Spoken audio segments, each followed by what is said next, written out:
ನಗರಸಭೆ ಪೌರಾಯುಕ್ತೆಗೆ ಧಮಕಿ ಹಾಕಿದ್ದ ಪ್ರಕರಣಕ್ಕೆ ಸಂಬಂಧಪಟ್ಟ ಹಾಗೆ ಶಿಡ್ಲಘಟ್ಟದ ಕಾಂಗ್ರೆಸ್ಸಿನ ಪುಡಿ ರೌಡಿ ಕೊನೆಗೂ ಅರೆಸ್ಟ್ ಆಗಿದ್ದಾನೆ. 13 ದಿನಗಳಿಂದ ಪರಾರಿಯಾಗಿದ್ದ ರಾಜೀವ್ ಗೌಡ ಕೇರಳದ ಗಡಿ ಭಾಗದಲ್ಲಿ ರಾಜೀವ್ ಗೌಡ ಲಾಕ್ ಕೇಸ್ ಅಧಿಕಾರಿ ಅಮೃತ ಗೌಡಗೆ ಧಮಕಿ ಹಾಕಿದ್ದ ಪ್ರಕರಣದ ಪ್ರಮುಖ ರೂವಾರಿ ಜೊತೆಗೆ ಪ್ರಮುಖ ಆರೋಪಿಯಾಗಿದ್ದ ರಾಜೀವ್ ಗೌಡ ಶಿಡ್ಲಘಟ್ಟದಲ್ಲಿ ನಾನು ಕಾಂಗ್ರೆಸ್ ಮುಖಂಡ ಅಂತ ಹೇಳ್ಕೊಂಡು ತಿರುಗಾಡ್ತಾ ಇದ್ದ. ಕೋಪ ಬಂದ್ರೆ ಹೆಣ್ಣು ಮಕ್ಕಳು ಅನ್ನುವುದನ್ನು ನೋಡದೆ ಬಾಯಿಗೆ ಬಂದ ಹಾಗೆ ಮಾತನಾಡ್ತಾ ಇದ್ದ. ಮೂಲತಃ ಶಿಡ್ಲಘಟ್ಟದವನಲ್ಲದೇ ಇದ್ದರೂ ಕೂಡ ಅಲ್ಲೇ ಹುಟ್ಟಿ ಅಲ್ಲೇ ಬೆಳೆದು ಅಲ್ಲೇ ಹೊರಳಾಡಿದ ಒಂಥರ ಪೋಸ್ಟ್ ಕೊಡ್ತಾ ಇದ್ದ. FIR ದಾಖಲಾಗ್ತಾ ಇದ್ದ ಹಾಗೆ ನಾಪತ್ತೆಯಾಗಿದ್ದ. ಕೊನೆಗೂ ರಾಜೀವ್ ಗೌಡನನ್ನ ಪೊಲೀಸರು ಬಂಧನ ಮಾಡಿದ್ದಾರೆ.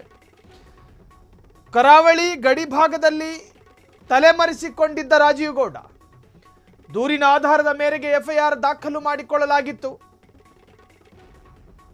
13 ದಿನಗಳಿಂದ ಪೊಲೀಸರ ಕೈಗೆ ಸಿಗದೆ ಯಾಮಾರಿಸಿದ್ದ ರಾಜೀವ್ ಗೌಡ ಆಂಟಿಸಿಪೇಟರಿ ಬೇಲಿಗೂ ಓಡಾಡಿದ್ದ. ಬೇಲ್ ಮನವಿಯನ್ನು ಕೂಡ ನ್ಯಾಯಾಲಯ ತಿರಸ್ಕಾರ ಮಾಡಿತ್ತು. ಶಿಡ್ಲಘಟ್ಟ ಧಮ್ಕಿ ವೀರ ಕೊನೆಗೂ ಅರೆಸ್ಟ್.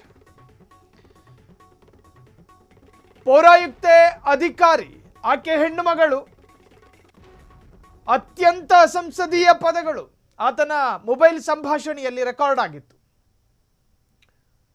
ಅದು ಊರು ಓಣಿ ಕೇರಿ ದಾಟಿ ಕೊನೆಗೆ ರಾಜ್ಯಾದ್ಯಂತ ಸಂಚಲನ ಮೂಡಿಸಿತ್ತು. ಒಬ್ಬ ಈ ಹಿಂದೆ ಅಸೆಂಬ್ಲಿ ಎಲೆಕ್ಷನ್ನಲ್ಲಿ ಕಂಟೆಸ್ಟ್ ಮಾಡಿದ್ದ ಒಬ್ಬ ಅಭ್ಯರ್ಥಿ ಈತ. ಹೆಂಗಿರಬೇಕೀತ? ಆ ಪ್ರದೇಶದಲ್ಲಿ ಮಾದರಿ ವ್ಯಕ್ತಿಯಾಗಿರಬೇಕಾಗಿತ್ತು. ಚುನಾಯಿತ ಜನಪ್ರತಿನಿಧಿ ಆಗುವವನಲ್ವಾ?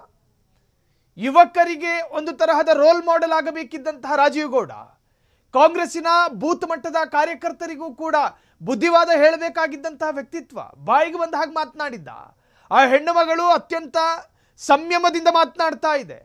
ಆದರೂ ಕೂಡ ಆ ಸಂಯಮಕ್ಕೆ ಯಾವುದೇ ತರಹದ ಪ್ರತಿಕ್ರಿಯೆಯನ್ನು ಕೊಡದೆ ತನ್ನ ಅತ್ಯಂತ ಕೊಳಕು ಭಾಷೆಯಲ್ಲೇ ಆಕೆಯ ಜೊತೆ ಮಾತನಾಡಿದಂತಹ ರಾಜೀವ್ ಗೌಡ ಬಾಯಿ ಬಿಟ್ಟ ಕಿರೋಸಿನು ಅಂತಾನೆ, ಬಾಯಿ ತೆಗೆದ್ರೆ ಪೆಟ್ರೋಲು ಅಂತಾನೆ, ನೀನು ಎಲ್ಲಿದೆಯಾ ಅಲ್ಲಿಗೆ ಬರ್ತೀನಿ ಪೆಟ್ರೋಲ್ ತರ್ತೀನಿ ಅಂತಾನೆ.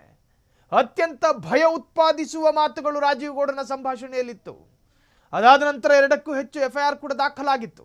ಆತನನ್ನು ಬಂಧನ ಮಾಡುವಂತೆ ಬಿಜೆಪಿಗರು ಕೂಡ ರಸ್ತೆಗಿಳಿದು ಪ್ರತಿಭಟನೆಯನ್ನ ಮಾಡಿದ್ರು. ಅದಾದ ನಂತರ ಒತ್ತಡ ಹೆಚ್ಚಾಯಿತು. ಪೊಲೀಸರ ಮೇಲೆಯೂ ಕೂಡ ಒತ್ತಡ ಹೆಚ್ಚಾಗಿ ಈಗ ಆತನನ್ನು ಅರೆಸ್ಟ್ ಮಾಡಲಾಗಿದೆ. ಕರ್ನಾಟಕ, ಅದರಲ್ಲೂ ದಕ್ಷಿಣ ಕರಾವಳಿ ಭಾಗದ ಕರ್ನಾಟಕದ ಬಾರ್ಡರ್ ಏರಿಯಾದಲ್ಲಿ ಆತ ಲಾಕ್ ಆಗಿದ್ದಾನೆ ಅನ್ನುವಂತಹ ಮಾಹಿತಿ. ಕೊನೆಗೂ ರಾಜೀವ್ ಗೌಡ ಈಗ ಅರೆಸ್ಟ್ ಆಗಿದ್ದಾನೆ. 3ಕ್ಕೂ ಹೆಚ್ಚು FIR ಕೂಡ ದಾಖಲಾಗಿತ್ತು ಆತನ ವಿರುದ್ಧ. ಆತನನ್ನು ಅರೆಸ್ಟ್ ಮಾಡುವಂತೆ ಒತ್ತಡ ಹೆಚ್ಚಾಗಿ ಕೊನೆಗೂ ಪೊಲೀಸರು ಆತನನ್ನು ಬಂಧನ ಮಾಡಿದ್ದಾರೆ. ಕ್ಷಣ ಕ್ಷಣದ ಸುದ್ದಿಗಳಿಗಾಗಿ ಫ್ರೀಡಂ ಟಿವಿ ಸಬ್ಸ್ಕ್ರೈಬ್ ಮಾಡಿ, ಲೈಕ್ ಮಾಡಿ ಹಾಗೂ ಫಾಲೋ ಮಾಡಿ. ಹೊಸ ಸುದ್ದಿಗಳ ನೋಟಿಫಿಕೇಶನ್ಗಾಗಿ ಬೆಲ್ ಐಕಾನ್ ಮೇಲೆ ಕ್ಲಿಕ್ ಮಾಡಿ.